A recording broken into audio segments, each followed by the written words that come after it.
एक जंगल में एक लोमड़ी रहती थी। एक दिन वह भूखी प्यासी भोजन की तलाश में जंगल में भटक रही थी।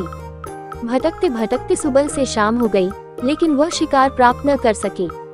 शाम होते होते वह जंगल के समीप स्थित एक गांव में पहुंच गई। वहां उसे एक खेत दिखाई पड़ा। भूख से बेहाल लोमड़ी खेत में घुस गई। वहां एक ऊंचे पेड़ पर अंगूर की बेल लिपटी हुई थी, जिसमें रसीले अंगूर के गुच्छे लगे हुए थे। अंगूर देखते ही लोमड़ी के मुंह से लार टपकने लगी। वह उन रस भरे अंगूरों को खाकर तृप्त हो जाना चाहती थी। उसने अंगूर के एक गुच्छे पर अपनी दृष्टि जमाए और जोर से उछली। ऊंची डाली पर लिपटी अंगूर की बेल पर लटका अंगूर का गुच्छा उसकी पहुंच के बाहर था। उसका प्रयास व्यर्थ रहा। उसने सोचा क्यों न एक प्रयास और किया जाए। इस बार वह थोड़ा और जोर लगाकर उछली, लेकिन इस बार भी अंगूर तक पहुंचने में नाकाम रही। कुछ देर तक वह उछल उछल कर अंगूर तक पहुंचने का प्रयास करती रही, लेकिन दिन भर की जंगल में भटकी थकी हुई भूखी प्यासी लोमड़ी आखिर कितना प्रयास करती।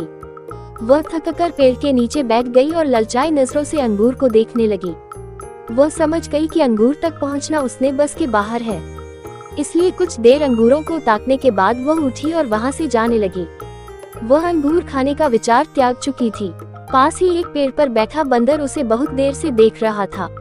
उसे जाते हुए देख वह खुद को रोक नहीं पाया और पूछ बैठा, क्या हुआ लोमड़ी बहन, वापस क्यों जा रही हो?